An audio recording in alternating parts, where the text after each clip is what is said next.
The most challenging moments have been fighting my own mind, fighting depression, fighting the negative voices that play on and on and on again.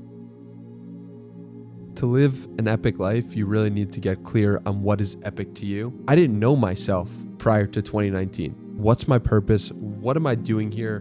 Why am I even here? None of this makes sense. Is everything that I do going to be like this? And if everything's going to be like this is a really sad realization. And maybe I'm just not supposed to be here at all. Losing a day and then winning a day. And losing a day and then winning a day. And doing that over and over and over again, that gets you to zero.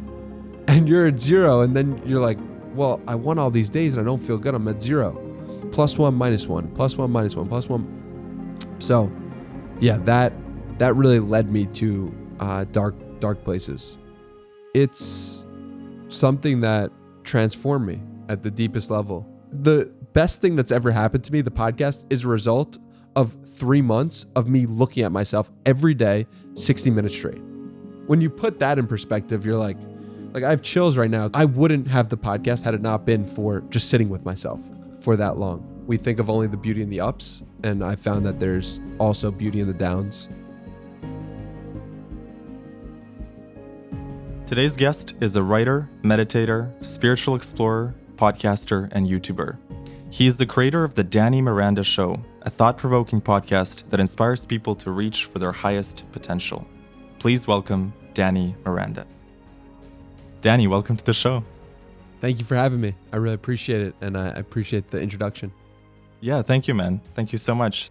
So you've been running a podcast for almost 2 years now, and you've interviewed over 250 guests. What has been your favorite part of running the podcast? My favorite part of running the podcast has been the actual conversation itself. There's a bunch of work that happens prior to creating the podcast, and there's a bunch of work that happens after. But what really got me started on podcasting as a whole is because I put out on Twitter, who wants to talk on the phone? And I had such amazing conversations with people that I said, why don't I record these? And it's really the conversations themselves that have gotten me so excited and that continue to excite me to this day. Has anything surprised you about your journey so far? The funny thing is, it's like every conversation impacts you in some way that you don't expect. And the more you do them, the more you realize like every person has imprinted on me something. And so what surprised me is like I'm a different person and I'm a different communicator. If you go back to episode 1, I expected to get better as a communicator, but I didn't expect that doing it so many times would change the way that I myself would be able to communicate thoughts, which has been really cool. So you feel like it's changed the way you think as well? Oh, absolutely. 100%. It's almost like you have like 250 teachers or mentors talking to you and teaching you things. It's exactly how I look at it. I mean, there's not many times in life prior where I've said, all right, this is an intentional hour to learn about you and about your story and about what's going on. And now I have that. And so I'm so grateful for that because I don't know where I'd be without it. I'd be a completely different person and I'd have a lot less perspectives on life and a lot less information on how different people have operating through their day-to-day. What would you say has been the most challenging part of running the podcast? The most challenging part has probably been doing the things that I don't like doing, the post-production of it often, or sometimes like just the little things that are just part of doing something you love. There's always going to be things that you don't enjoy doing. And for me, that's been like the post-production, I would say, definitely like the video editing. Video editing, or like when I was first starting, it was just audio only. And so it was like going from after the interview was over to posting it, was like the most challenging part because I didn't enjoy that aspect of it. My friend James McKiven, he's amazing at video equipment and he's got the latest on the audio and the video. And I'm like, I ask him whenever I need help with any of it because I don't know any of it and I don't care for any of it. I care about the conversation. And that's really what excites me. Yeah, a lot of people don't think about that between the recording and the publishing, there's this whole process. And often you think it'll be a short process, but it sometimes takes up the most amount of time to really finesse something to the end. 100%. I mean, that's what I've noticed, at least. It's incredible how much work it feels like when it's actually work. People look at the episodes and they say 250 episodes, that's a lot of work. And for me, the conversations don't feel like work, but the post-production does. How do you manage your time when you have to prepare for the guest, the recording, the scheduling, then the post-production, the audio mastering, the video editing? What does a Danny Miranda week look like to manage your time? Yeah, for me, it's one thing at a time. What's the next task that I have to do? So I have an interview with Sahil Bloom tomorrow, and it's like, okay, I know that, so let me listen to some episodes of him. I have a Sebastian Georgiou interview that's coming out tomorrow as well. It's like, all right, let me edit that. And it's really like thinking in my head, what's the most urgent thing that needs to be done? And then executing on that. And not overthinking too much of like, okay, I wanted to post more TikTok clips. I don't have that. Like, I need to do this. It's just like, what's the most important thing? And then attacking it. There have been periods where I've overthought things and been like, should I do this or should I do that? But when I'm really focused, I'm able to look at the most urgent thing and then just execute on that. Do you ever feel overwhelmed? And what do you do in those moments when there's too many things vying for your attention? Yeah, I mean, one of the nature of doing this is a lot of things are going to come at you at all times, whether it's messages from people, whether it's podcast consumption, a lot is coming at me at all times. And I mean, one great way I love to just zone out is just going on a walk without my phone. If I can go on a walk without my phone, that's just like, I'm 15 minutes or 30 or 45, I'm in a completely different place mentally. So that's one way that I really come back to the present moment, and the inputs feel less after that.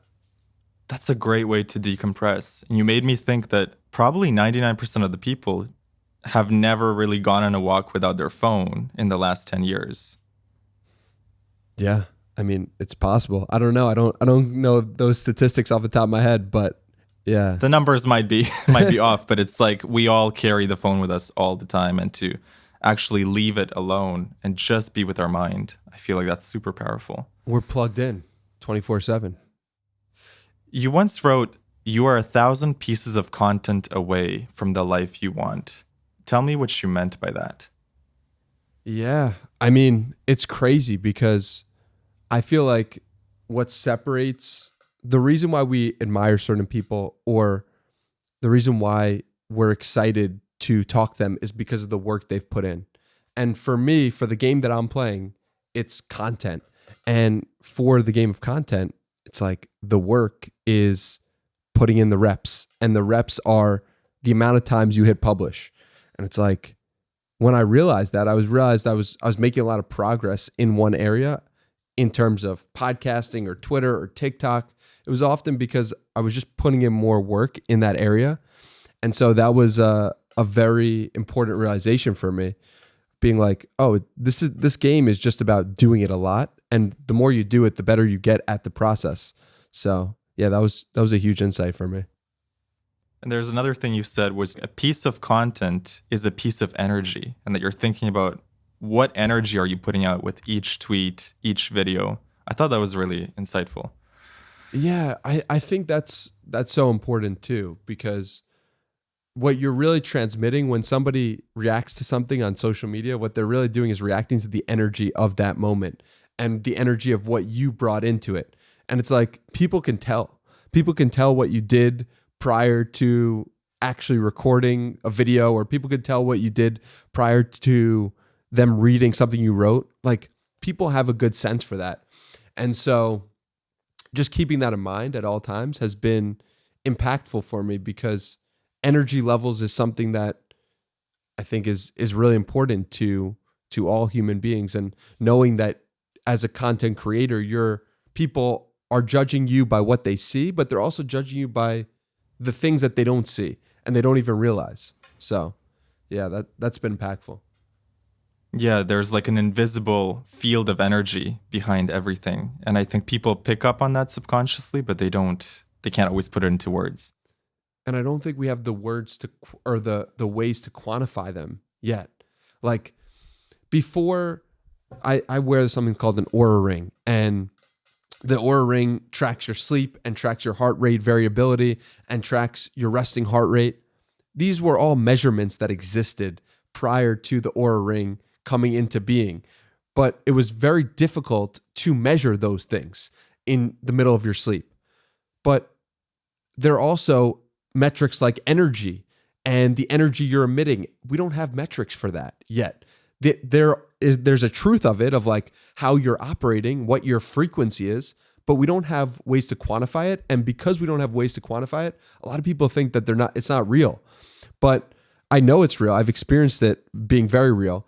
And I know that it's just only a matter of time, whether it's 10 years or 1,000 years, before people figure out how to quantify it. And it's taken a lot more seriously.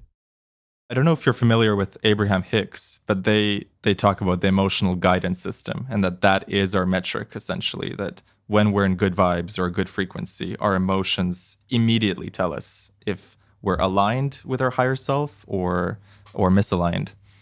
I was recently working with a hypnotherapist who I think worked with Sam Parr as well. She sent me a message and was like, I need to give you these free sessions and work with you. And I was so honored and humbled that she would do that. But one thing she made me do is she made me live in the energy of the things that I'd like to accomplish. And she made it more real and tangible. And I noticed a change in my perception. I don't know if it actually works or it doesn't, but I felt different after. And it was an exciting realization for me, because I was like, wow, this stuff could actually really work potentially. One thing I'm curious about is to dive into your spiritual journey. What would you say was your very first spiritual experience? Oh man, I'm not sure. I'm not sure what my first one was, but I can tell you the period of my life when I really started to change internally. And that was around September or October of 2019. And I started to meditate for the first time. I started to really look inward. I was doing yoga. So that was like, and it was all connected. And the books that I was reading was the same thing that the books I was reading was books like A New Earth by Eckhart Tolle was really impactful for me. And so I was reading that book. And in that book, I'd hear things that my yoga teacher was saying on a daily basis. And I'd be like, yo, you have to see this. Like, you literally just said this in a class. This is crazy. And so I'm meditating as well and going inward and being like, wow, that's so interesting that was a thought that I believed then. And this is a thought I believe now. And wow. And also, I think an important piece to it was at the time, I wasn't like attempting to awaken spiritually. I was just like, all right, I know meditating is something I should be doing. So let me just do it for 20 minutes a day. And then I did it. And I didn't do it with any expectations of anything. And so that period of my life is when I would describe my first spiritual experience of meditating, doing yoga, and reading a lot of different spiritual books like A New Earth by Eckhart Tolle. What did you learn from A New Earth that changed you? I learned that love was really the language that I wanted to speak the most of in my life. I realized that the periods of my life when I was the most at peace, the most calm, the happiest was when I was prioritizing love. And I realized that was one of the big things that I took away from my yoga teacher was like, the reason why my yoga teacher and A New Earth was saying the same things was because they were both saying love, like love and putting that on a pedestal. And that was never the paradigm that I was raised with or that I knew or that was something that I was thinking about prior. It was just like, wow, like love, like this is the thing that one makes you feel the best, two makes other people feel the best, and three is at the core of humanity. And so, yeah, that was really important for me.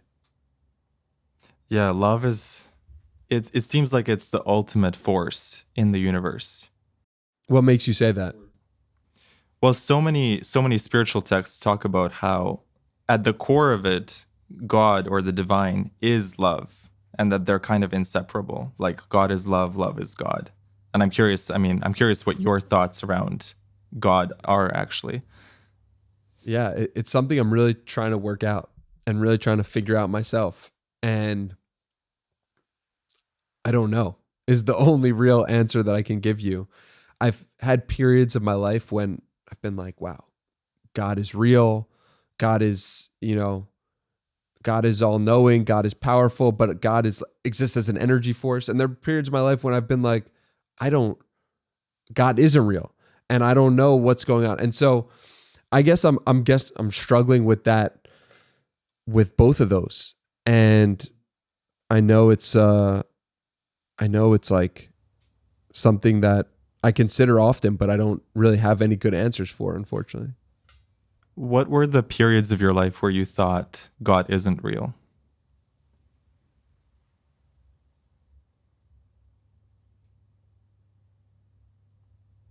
Growing up, I would say, like when I was, let's say 13 to 23, something like that,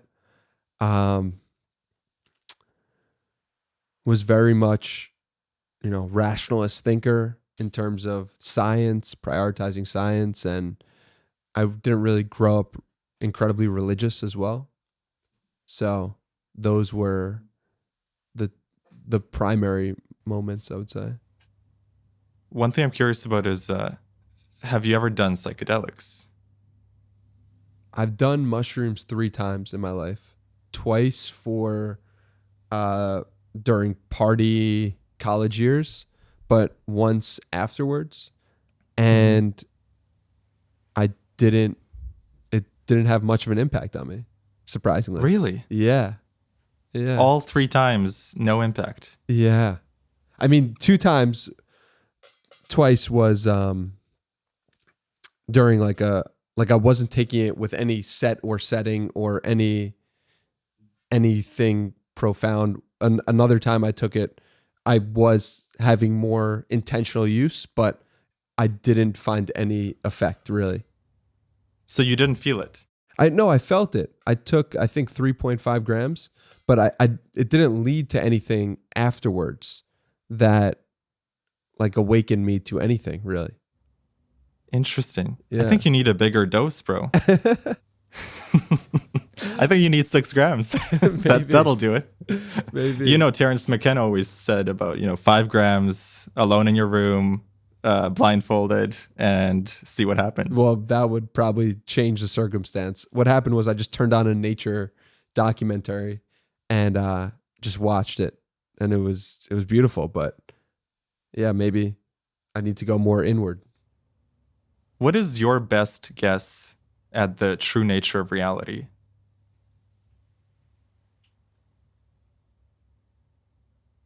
I think I need some more psychedelics to answer that question. Are we in a video game? Are we in a dream? Do you see your life as a movie, or what is the metaphor that you use for your own life?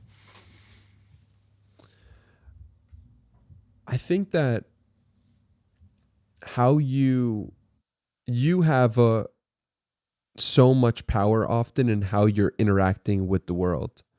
And when we talk about these deep existential thoughts, it can sometimes get overwhelming of like, what are we really like, let's get to the answers. Let's get to the bottom of it. And sometimes maybe I'm simple-minded and I love entertaining the discussion sometimes, but sometimes I'm like, maybe the best thing is to just like, I'm in this body, I'm in this mind. Let's just execute on the day to day.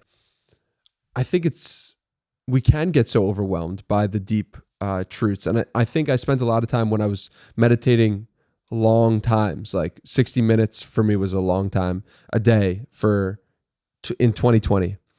I was thinking very deeply about that, but I have kind of went away from that in the sense of like, I want to be of the world as well, instead of just meditated away from the world. So I think there's a time and place for both, but I have no clue to answer your question. I know one of the frameworks that you've talked about before is the idea that we are all one. Yeah. And I know that idea seems to have influenced your life a lot.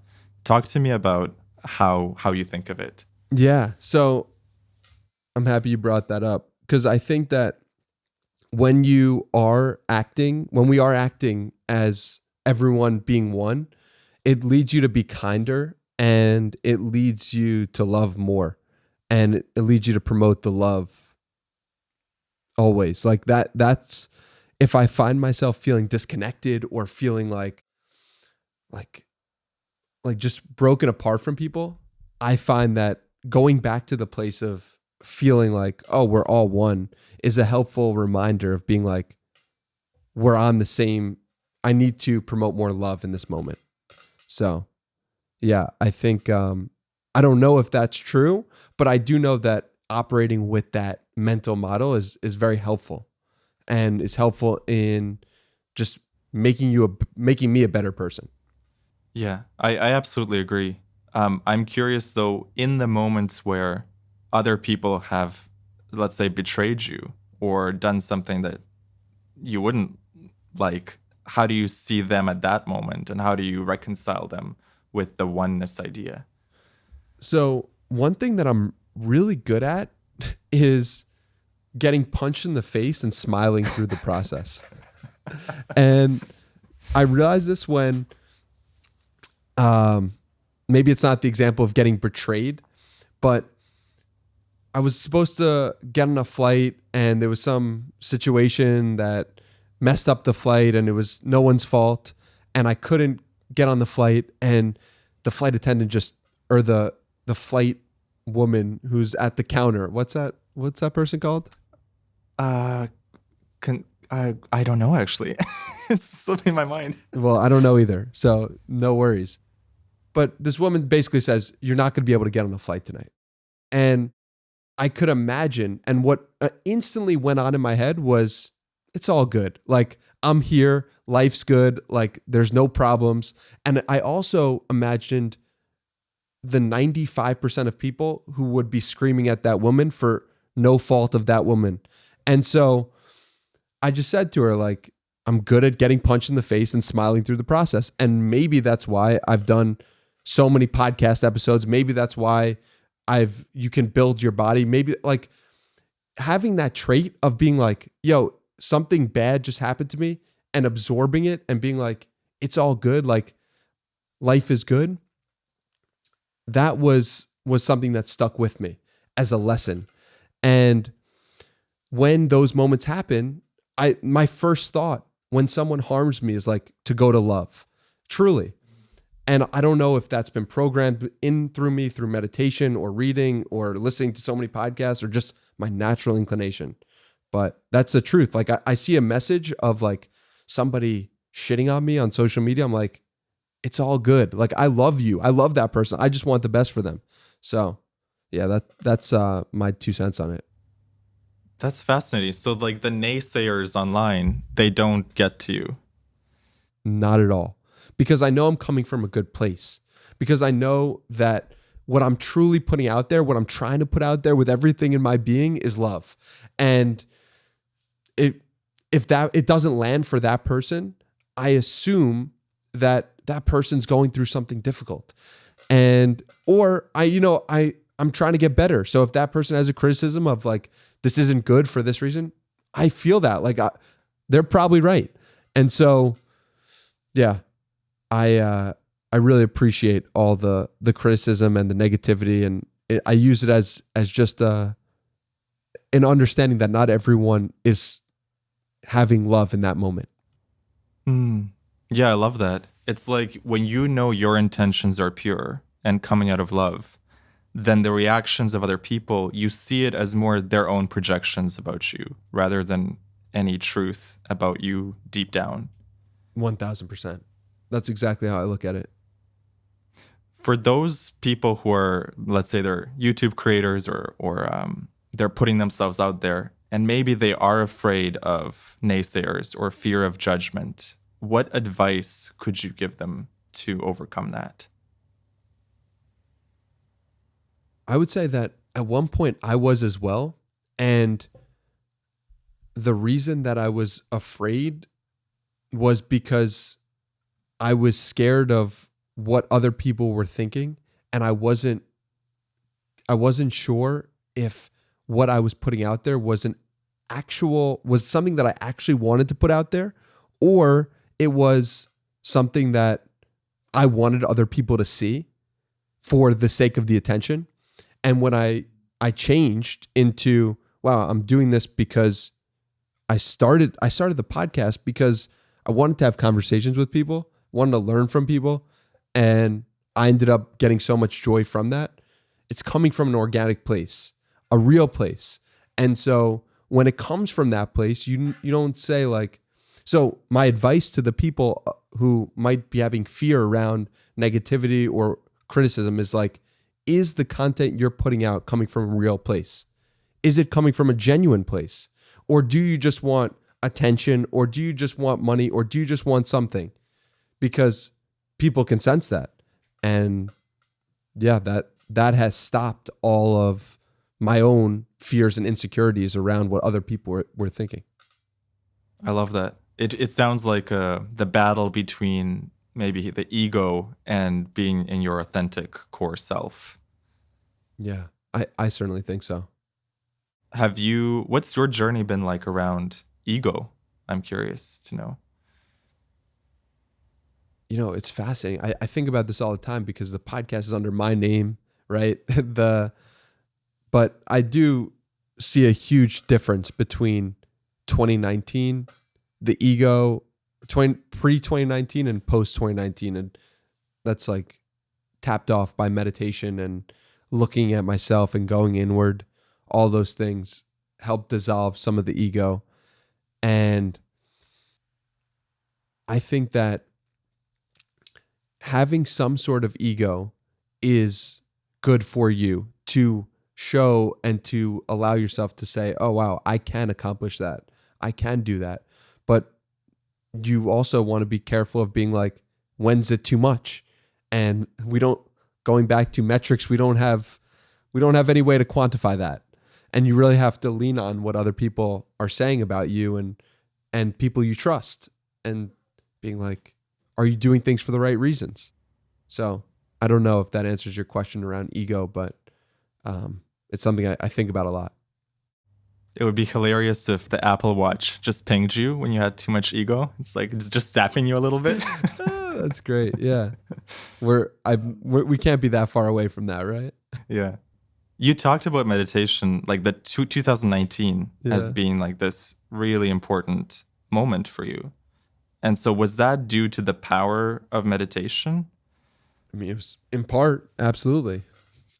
In part due to the power of meditation. In part due to yoga. For those who are not meditating, tell them why it is, as you once called it, the highest leverage activity of your day. Yeah. Because the greater you know yourself, the greater you can do the things that you know you should be doing, right? The greater you know yourself, the greater you can forget yourself in any given moment. It's something that transformed me at the deepest level. And I'm really grateful to have found the practice of just sitting with my thoughts, letting the thoughts run through me, and just being there as they were. It's like if you can figure out who you are at your deepest level, you can then do the things that are actually going to help you go where you want to go. And so I didn't know myself prior to 2019, right? So I got to know myself and I started meditating 60 minutes a day starting in May of 2020. It's no coincidence that by July or August of 2020, the podcast was getting underway. It's like that was a direct, the best thing that's ever happened to me, the podcast, is a result of 3 months of me looking at myself every day, 60 minutes straight. When you put that in perspective, you're like I have chills right now because it's like I wouldn't have the podcast. I wouldn't be doing the podcast had it not been for just sitting with myself for that long. And I was very fortunate. I was in a position where it was COVID and it was in the middle of lockdowns. And so I was like, what should I do with my time? Just going to sit with myself. And so as the world becomes more integrated and as more people come together, this is like, it's 2022 as we're recording this in September. And it's like, we might as well be back in 2019 in terms of how the world is interacting with each other. So there's a lot less time. And that's one thing I've noticed from in the past 2 years is like how quickly we went from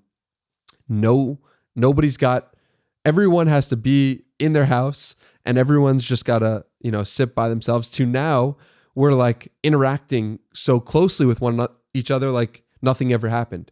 And it's only been 2 years. Like this is crazy. But I say all that to say that I was in a very fortunate position of starting this habit and doing this habit because it was in alignment with what the world was doing as well. And yeah, I don't know if I would have had that time, would it be today, of doing 60 minutes a day. So yeah, that's it's a little bit on meditation.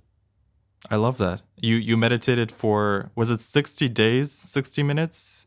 60 minutes a day for, must have been at least 9 to 12 months. I'm not sure when I stopped doing it, but it was transformational. Do you still have that practice today? No, I don't do that practice today. What happened was I got so many inputs coming in, so many things vying for my attention. And it's probably one thing that I should be doing right now is 60 minutes a day. But I don't do that right now. That and mushrooms. Maybe. I often think about the mushroom trips as forced meditation. Yeah. It's like you're there with just you, or maybe you and the shroom energy, and you're there for 5 hours, you're there for 7 hours. And it's part of the insights that I get on them is partly because you're just sitting by yourself for 6 hours and knowing yourself, as you so aptly put it. Yeah. One of the interesting similarities between doing the 60 minutes of meditation and a mushroom trip is that I had friends who were doing mushrooms at that time. And I spoke about the 60 minutes of meditation.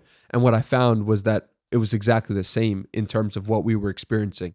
A greater connection to other people, a greater connection to random plants and animals and random things, just a more oneness and just a greater appreciation for the little things in life. So yeah, it was very interesting to note that our experiences were exactly or seemed exactly the same and we were doing different activities. Mine was more natural. Theirs was plant-based naturally as well. But yeah, it was awesome. Yeah. Yeah, it's beautiful when there's that link between them. I wonder what happens if you meditate on shrooms. It's like meditation squared. Yeah, you'll have to get back to me on that. Yeah, exactly. I'm curious to ask you about your no technology retreat because it ties into meditation, I think, really nicely. It's also about knowing yourself, right? Yeah. This was a beautiful experience. Another one where it happened as a result of me meditating 60 minutes a day. This happened in August of 2020. So I'd been doing it for 2-3 months. And I said, all right, like I need to go away. And it's something I need to do again because it was very impactful. What inspired it? Yeah. What inspired it? I honestly do not know. I would have to go back and check my readings on it.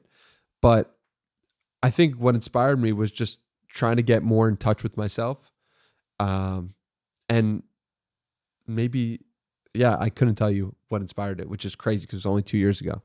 But so you're meditating and you're thinking, you know what? I think I'm going to go to a cabin in the middle of nowhere for 5 days without any technology and just some books and some journals, right? Yeah, that was it. I just wanted a greater what I realized was probably it was like, okay, I've been meditating for 60 minutes a day. What would happen if I extend this meditation to 5 days in sum? And so I did that, and when I first did that, first day, I was like, where are the notifications that I'm used to? Where's the inputs coming in? Second day, it was a little bit lessened. And by the third day, I had such a greater appreciation for whatever direction I could take my character next. And that was really exciting. I remember in the cabin listing all the guests that I'd like to have on the podcast. And just knowing this is the right path for me in this moment, and feeling so confident and so sure in that direction and that focus. And that's the greatest benefit that it gave me. It was like a clear direction in the future, a knowing of this is the place that I want to go. And so, yeah, that's super impactful, and I got to do it again, Definitely. After doing it. Oh, you know what might have inspired me was Bill Gates Think Week. Bill Gates taking a Think Week was very was something that was on my mind during that time. Yes, because he goes away for, was it a week or 2 weeks every year, and he brings just a bunch of books with him, and that's it. Yeah. So I said, okay, like I got to do this. If it works for Bill Gates and Bill Gates finds time to do it, I should be able to do this as well.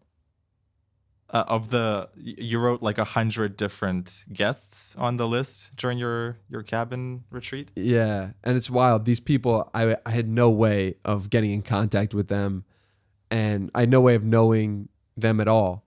And it's crazy, like looking at that list today and being like, wow, this person came on, this person. So, how many do you think out of the list have you crossed off by now? I have no idea. I gotta calculate it though, because I'll let you know after this episode. It comes down to the power of writing things down, right? And the power of putting your intentions on paper. What has been your experience with affirmations?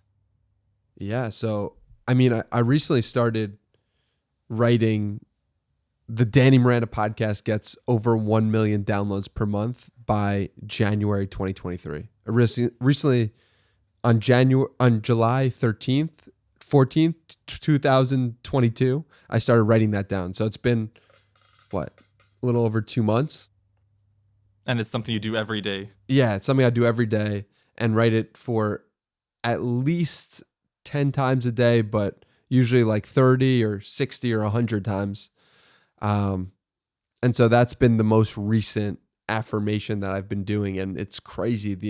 The things that have come my way since writing this down is like unfathomable. Like connections, people, it doesn't make sense, but it does make sense is the best way I could put it. But I mean, at the core of this, going back to love we were talking about before, and something I've spoken a lot about, is writing I love myself as many times as I can imagine. I tried to do it 100 times a day earlier this year, and that was such an important practice for me. And the problem with, I do so many different things, and it's like, this is me at one point, this is me at another point, and they all build the pyramid or the building that is you. But yeah, it's like, then you think to yourself, wow, should I be doing this right now? Should I be doing that right now? And so I think that's where having compassion for yourself and realizing that you can't do everything all at once is important, but also realizing like those building blocks of writing, I love myself, leads to you being this person right now today. So yeah, that was a very foundational habit for me. Love Yourself Like Your Life Depends on It by Kamal Ravikant was one book that changed my life. And then to have Kamal on the podcast, I think for, episode maybe 61, was mind-blowing for me and was the craziest thing. So yeah. Yeah, I just listened to that episode actually a couple of days ago. Yeah, speaking of the nature of reality, that was questions I was asking him at that time. and something that he was really excited about. Yeah, totally. I'm glad you brought up the love yourself practice. How did you stumble across Kamal's book, and what was the beginning of your journey with self-love? So Tim Ferriss said that he only had a few books that he kept on his shelf or that he would reread often, and that was one of the books. And so because of that, I was like, all right, Tim Ferriss is someone I really respect. If this is going to be one of his go-to books, like I got to at least read it. And I read through it really quickly because it's written so well. And I was really inspired. And I was like, wow, this is crazy. Like this guy is in a much worse position than I'm in. And I think in the span of a week or a month, his best friend died, his girlfriend broke up with him, and his company failed all in the same week or month. And I was like, wow, that's not my scenario. But if I'm in a less worse position than this, I can get out of this. And so I read the book. I was like, all right, I'm going to apply this. I did the practices in the book. It was like some things in it are very, you could think of as awkward. Like look at yourself in the mirror for 5 minutes straight and say, I love myself over and over and over again. And when you do that, like you really get to know your insecurities, why you think of yourself in a certain way. And if you get comfortable with doing that practice, you are transformed by the end of the month or the end of 3 months. And so, yeah, that was crazy. Like to do it, to see the difference in my life from, and the reason why I started meditating every day might have been because I was just loving myself. And I'd done that practice for the last 2 months. So it all flows together in an interesting way. And it was an impactful book that I highly recommend. Were there things that happened pretty much immediately after you started doing the I love myself practice? I would need to go back. I'm sure. The answer is I'm sure, but I would need to go back and look at my journal entries. What did you notice changed for you after a month? It was like the energy that I was putting out into the world was so different than the energy that I had been putting out. And I was more willing to say something and then actually do it.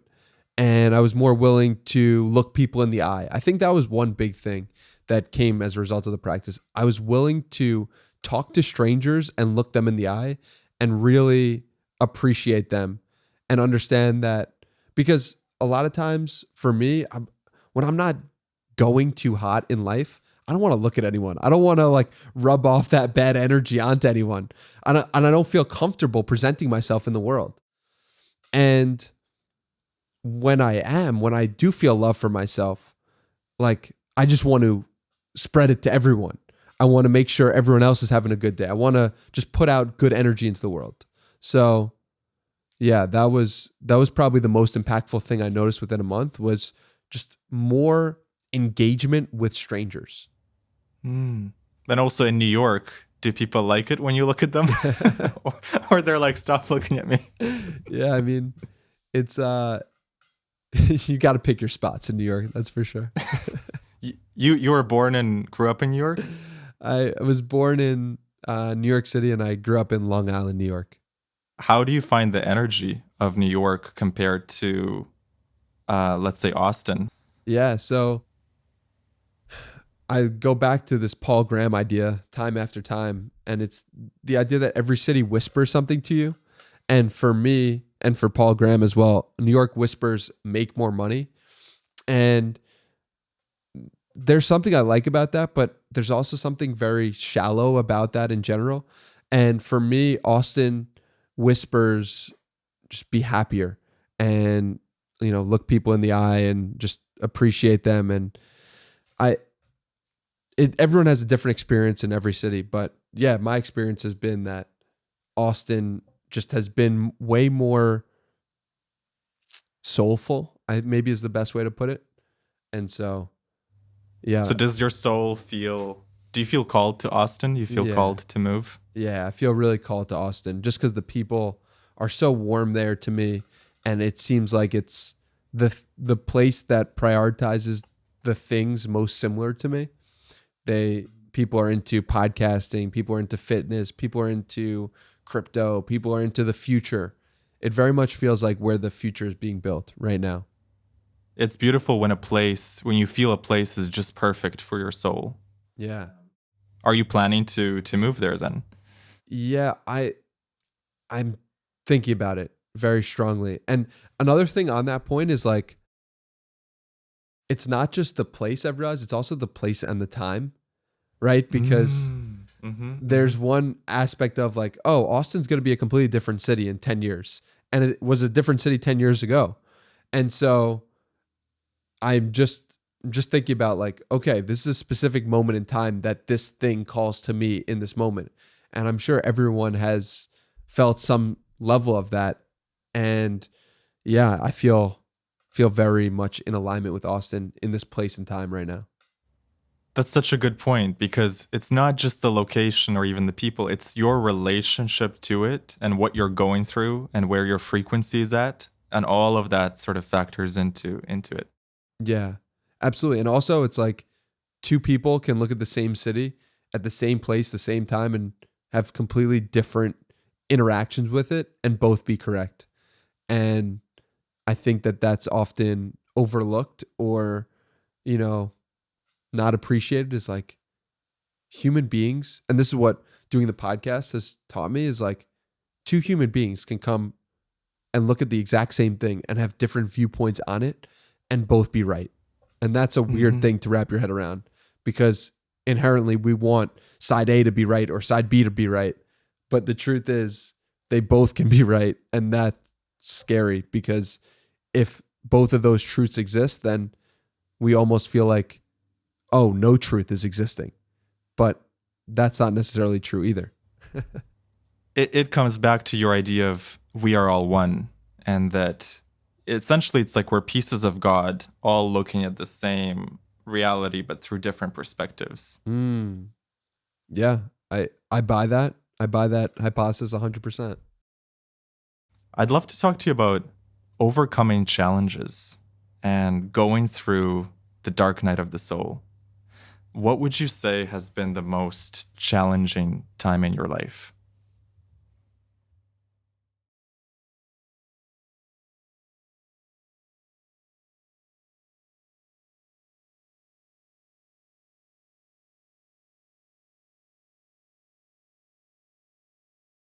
For me, the most challenging moments have been fighting my own mind, fighting depression, fighting the negative voices that play on and on and on again.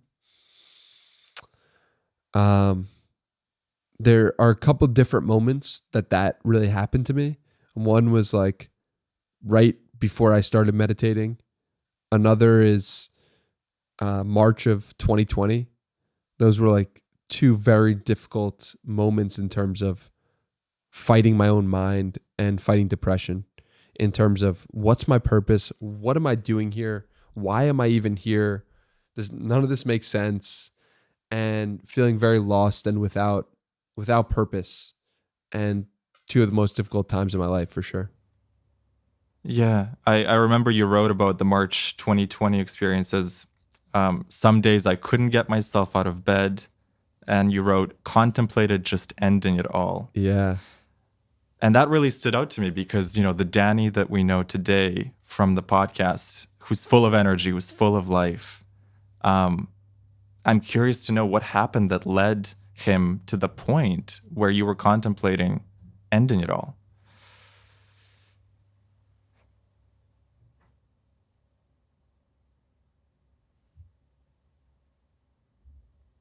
I think just when we don't know what's around the corner, and the previous 3 months, I often say like we're just what we've been doing for the past 3 months, right?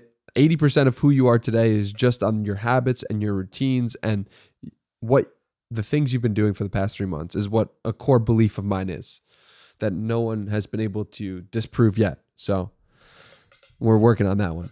But I think the person I was in the previous 3 months in March of 2020 was somebody who just wasn't doing what they said they were going to do.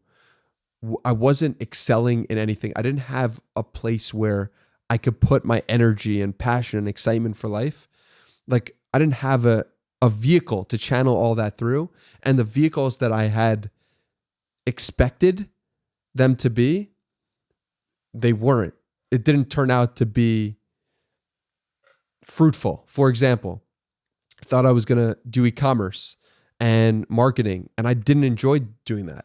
And then I thought it was personal training, and I had a few clients, but I also didn't enjoy doing that. So I'm like, all right, these two things that I thought I was going to like, and I don't. So is everything that I do going to be like this? And if everything's going to be like this is a really sad realization. And maybe I'm just not supposed to be here at all, was the truth of it. And so, yeah, that's kind of what led to it. And just the negative thought patterns of losing a day and then winning a day, and losing a day and then winning a day, and doing that over and over and over again, that gets you to zero. And you're at zero, and then you're like, well, I won all these days and I don't feel good. I'm at zero. +1, -1, +1, -1, +1. So yeah, that really led me to dark places. I know what you mean. It's like when each day, it's kind of like Groundhog Day, and you feel like, well, if this is how it's going to be forever, and nothing is forever, right? When we zoom out, but in the moment, it feels like, I don't know if I want to play this game anymore. And maybe the key is to zoom out and go, okay, nothing lasts forever. So something's going to shift, and I can create that shift, or life will create it for me after a while. How did you get out of that dark place yourself? What was the first step for you? Yeah, for me, I remember having a little checklist of things to do for in the morning to get myself moving in the right direction. I would have on a note card like, did I do breath work this morning? Did I meditate? Did I do morning pages? Did I would make them like small buy-ins. So having those small buy-ins was so huge for me, because I was like, all right, I just need to do this one small thing. Like, I can even do my breath work in bed, right? So then I could check that off, and literally writing it out and having the physical paper of being like, wow, okay, I made a difference here. That was really impactful for me. But I think the biggest ones was having like 3 things that I could do every day and then doing them, which was like breath work, meditation, and morning pages of like 750 words, just writing out whatever's on your mind. Like, I hate life, I love life, whatever it is. That really did wonders for me. And I really, when I checked them off, and then I was like, okay, like, look, I'm rolling, I'm going, I'm the next thing. So I also read this book With Winning in Mind by Lanny Bassham. And one thing that I did was I wrote an affirmation and put it on my bathroom wall. And I just spoke about the person that I would like to be. Like, the person that I want to be reads every day, writes every day, journals every day, has interesting conversations. And doing that, it allowed me to see what I wanted to be. And I eventually found like, oh, wow, this is funny. I'm doing all the things that I wrote down on this affirmation that I wasn't doing previously. So yeah, those are a few things that really helped me. That's brilliant. So it's like having those small wins every day and stacking those up day after day creates new momentum, fresh energy.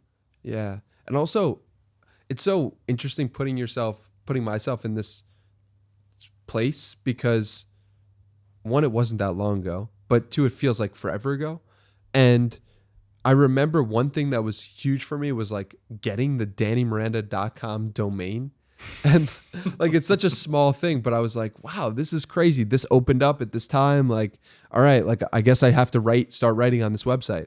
And I have a bunch of blog posts from around then. But it was like, that was such a small thing that meant so much. And so, yeah, I guess like finding those small things that excite you and figuring out why they excite you was, because like, what is life? Life is probably just about taking the things that excite you and trying to make them as much part of your life as possible, even though they might start as small. Like for J.K. Rowling, I'm sure like she got to read and write for a small portion of her day when she was just a kid. But then as she became more successful, she could expand the area of time in which she could do the thing that excited her the most. And maybe success is literally just a better definition for success, more than money or fame or accomplishing what you set out to achieve, is literally just, are you doing the thing that you love doing for more time? So that's something to think about, is like, what's giving you excitement and can you do it for more time? Yes, yeah. You see that with filmmakers a lot. Like they're creating these little action toy figure movies on Super 8 cameras back when they were kids. And then you have someone like Peter Jackson who creates, this incredible filmography. But as a kid, it was all starting there. It's like in the imagination. So for someone who might be going through the dark night of the soul, and maybe they're losing hope, is there anything you can tell them?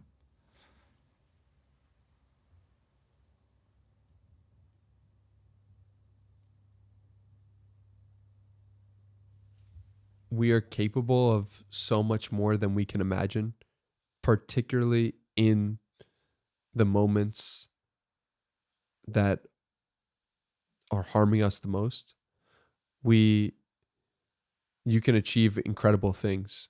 And even though you can't see it right now, you can take one step forward. And taking that one step forward will lead you to the next step. And don't focus.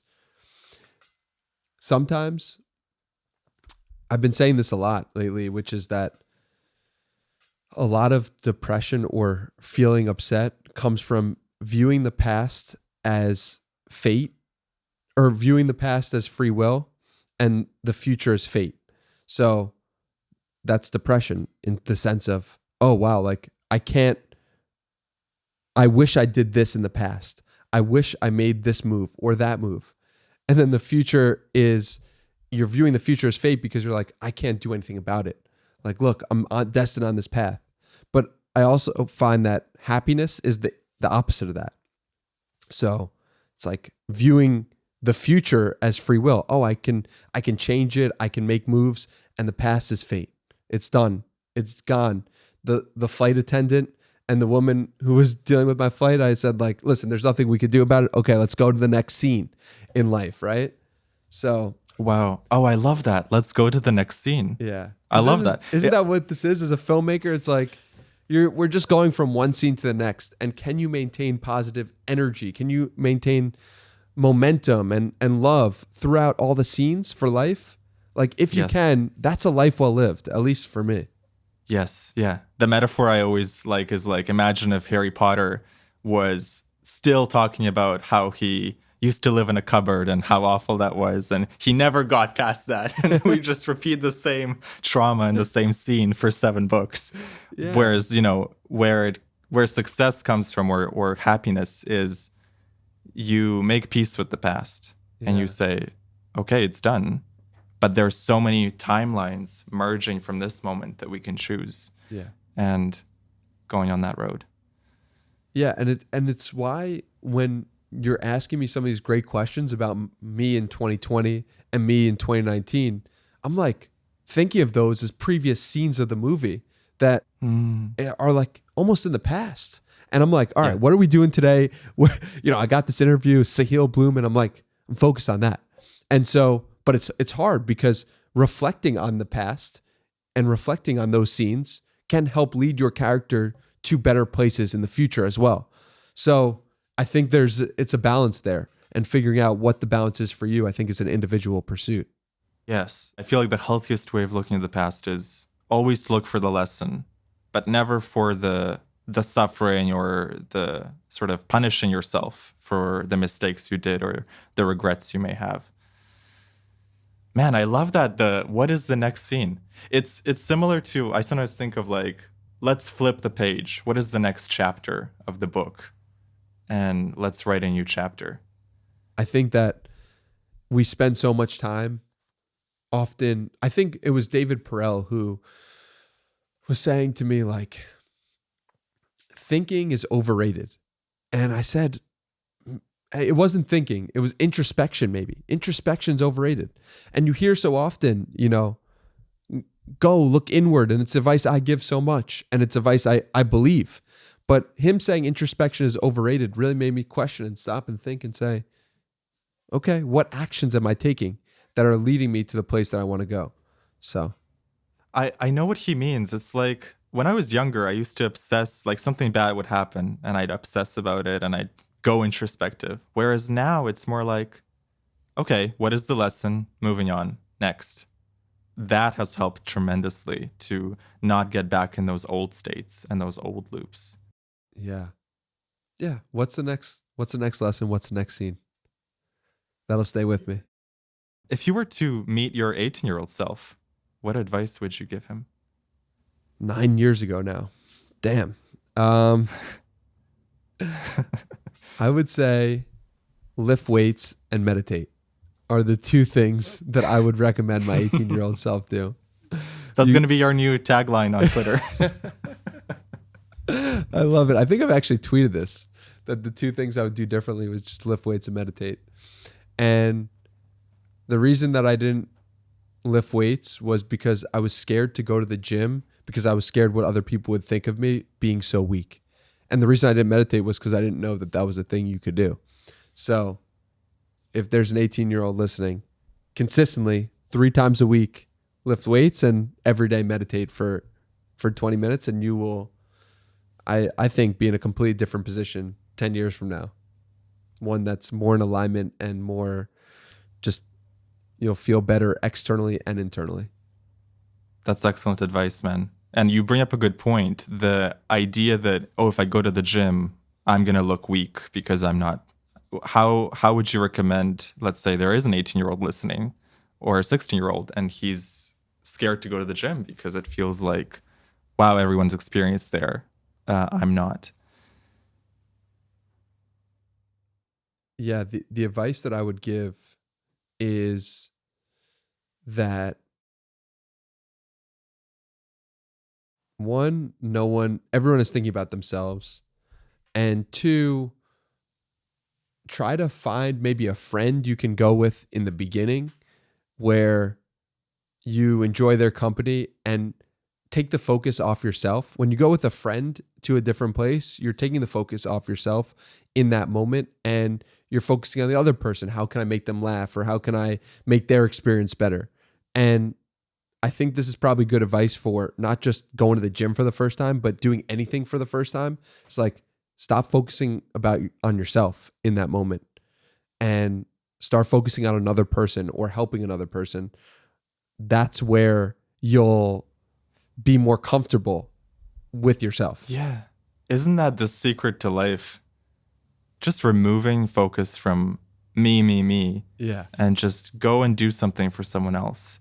And immediately your suffering or your depression or your anxiety lessens because now you're not so introspective as we were talking about. Right. Because isn't that funny? It's like when you're not willing to go to the gym because you're scared everyone will be looking at you is actually the most selfish thing you could think in that moment. It's actually like, wow, everyone's looking at me. I'm the center of attention for everyone else. Like, that's obviously not true.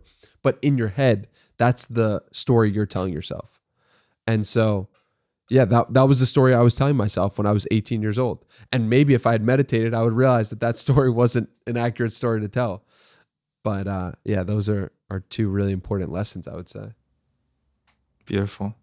Danny, it's time for the lightning round. Oh, wow. Let's get some thunder in here. Let's do it. What is one of your favorite movies and why? First thing that comes to mind is Remember the Titans. because it's a story. I haven't watched it recently, but it always makes me cry for some reason. A football movie about, I honestly couldn't tell you what it's about. And the last time I watched it was probably like 5 years ago or 10 years ago, but it always impacts me on a deep level. And I want to rewatch it now because of you asking this question. All right. I have never seen it. I got to watch it now. Yeah. It's beautiful. Have you ever gone to a psychic? I mean, yes, I have. Yes. How was that? So I got a reading from one of the podcast guests, Nicole Marilyn, and what she told me, it was like on the phone, and what she told me made me cry because in my heart I believed it to be true or knew it to be true in some respect, and that was like the freakiest thing. So she tuned into something that was deeply true for you. I mean, I thought it was true. I felt like it was true enough where my reaction to what she was telling me was to cry, which is pretty remarkable. And has her words come to manifest? So what she told me was that in a previous life, I had lived as somebody from the United Kingdom in early 1900s. And the reason why I have such close relationships with my family is because in that previous life, I didn't have close relationships at all with my family. And I thought that was interesting. And my reaction was to cry because I've always felt a deep sense of connection to people from the United Kingdom. And even when I was 15, 16, I always was thinking about people from the UK, and it's just weird. And if you look at my podcast and where the guests are from, the most is the United States, but the second most is the United Kingdom. And I don't know. Who knows if that's true or not, but it freaked me out and like really made me feel something deeply. So, you know, you would really enjoy living in London. I lived there for a year and a half, and it's got the New York energy, but a very different vibe. I feel like you'd really love it. It's definitely a place I want to go for sure. Have you ever had any experience with UFOs or aliens? I have not. Have you ever astral projected? I have not. What is that? I hear about that all the time. It's an out-of-body experience. So it's like your astral body, when you're sleeping or in a specific state, it gets out and you're in the astral realm. There's an amazing book called Journeys Out of the Body by Robert Monroe. And it's this guy, he wrote a whole trilogy of his own personal true experiences with it. You might find it fascinating. I'll definitely check that out. What is one life lesson you learned from your mom?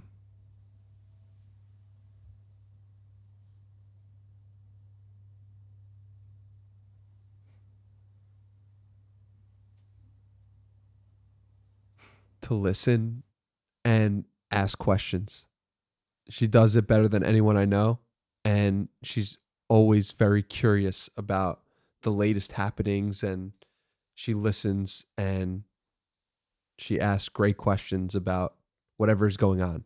So She should be a podcast host. she is. She just doesn't record them. What 3 words represent the core essence of who you are? No pressure. Curious, energetic, and love.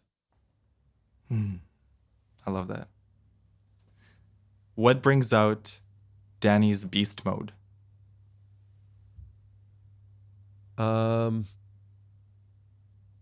When I have a mission or a sense of purpose that I can feel in my bones, then it's over. Like if something really hits at the core of my being, like there's no question it'll get done. It's just a matter of time. I love that. Yeah, I agree 100%. It's like when you have that purpose, nothing can stop you. Yeah, it's the purpose. The purpose brings out the beast mode. How many times have you fallen in love? That's a good question.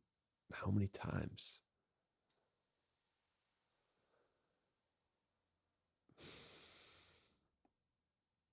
Maybe 3 times? It's a good question. 3 times, I think. What have you learned? The scenes, right? Like the scenes are beautiful even when it's not working out anymore. Like the ups and the downs of it. There's beauty in the downs as well. We think of only the beauty in the ups, and I found that there's also beauty in the downs, and the ability to say, okay, this was what it was, and it's not this anymore. And what beauty does the next scene have is like one of the primary lessons I've learned from going and having that journey multiple times. There's beauty in the downs. Like, that's such a beautiful way of putting it. It's hard in the moment, though, to know that sometimes. Yeah. I mean, maybe that's just getting punched in the face and being able to smile through it. That's going to be the title of this podcast. I love it. Do you have a favorite poem? I don't. I'm not a big poetry guy, but I've heard good things. I need to expand my palette. Do you have a favorite one? I discovered this poet recently, Mary Oliver, and I started reading her poems, and they're so soulful, and they connect so deeply to the way she writes is incredible, man. I'll have to send you a book of her. Please. Or just 1 or 2 poems. That'd be great. What's been the most influential book in your life?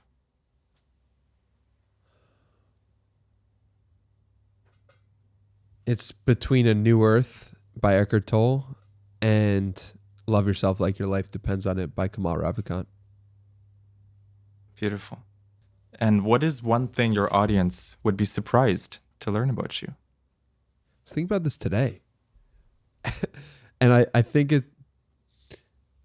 because I am so serious on the podcast and I treat it very seriously, I think that my audience would be surprised how much I joke around in private and how I love joking around and making people laugh, because I don't really put that on display in the episodes. It sounds like you should, maybe. I mean, I'm not that funny, but I just enjoy making people laugh. Yeah. No, I feel it. I feel like there's like a jokester side to you that is more for friends and not maybe for the podcast. Yeah, certainly. That's how it feels. Last question from the lightning round. In the 4 Agreements, Don Miguel Ruiz writes about the dream of the planet, the collective dream of billions of smaller personal dreams. What is your dream for the planet? My dream for the planet would be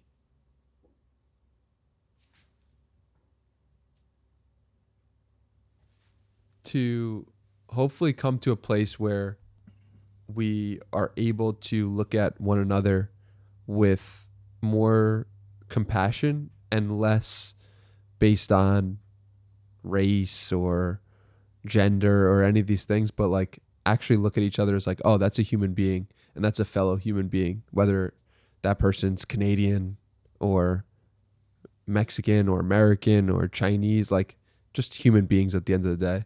And I think that because we're raised in this world where it's like, this person's from this country, this person's from this place, it's very difficult for our brains to be like, nah, that's just a human.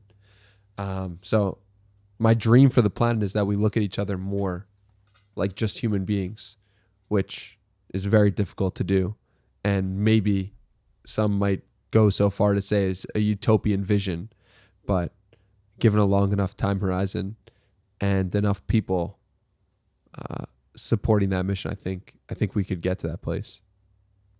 That's beautiful. I think it ties back to self-love, because when you love yourself, you can't help but love others. And when you, anything you hate about others is really something that you're dealing with your own shadow self. Absolutely. Final question. What is one piece of advice that you would like to leave the listeners with on how they can lead a more epic life?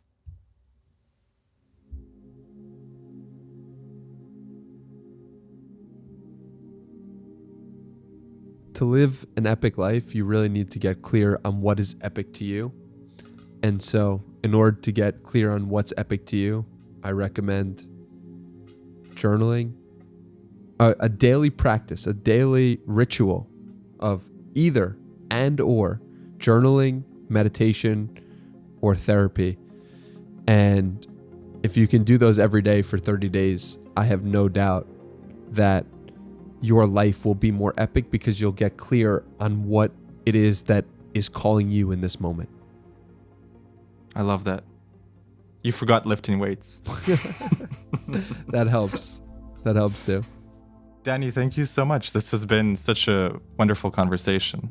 Been a real pleasure. Thank you for doing this. Thank you for setting the studio up. And I really am grateful for your questions that have forced some deep reflection. And I really admire the peace that you've shown. I can't believe this is your 5th interview. It's very impressive. Keep going, man. You're onto something special here. Thank you, man. Thank you, man. Where can people find you if they would like to vibe with you? At Hey Danny Miranda on Twitter is probably the best place, but been trying to start up on TikTok and YouTube and Instagram as well, doing all the social medias. So say what up to me on any of those, and hopefully I'll get back to you in a short while. Awesome. Beautiful. Thank you, man. Thank you. I really appreciate it. You've been listening to the James Xander Trip with Danny Miranda. A huge thank you to Danny for coming on the podcast. It was an honor to spend time with you and learn from your wisdom. If you enjoyed this episode, please share it with a friend who you think might resonate with it. And for more deep conversations, subscribe to the James Xander Trip on Apple Podcast, Spotify, and YouTube, or by visiting jamesxander.com. Thank you for listening, and have a beautiful day.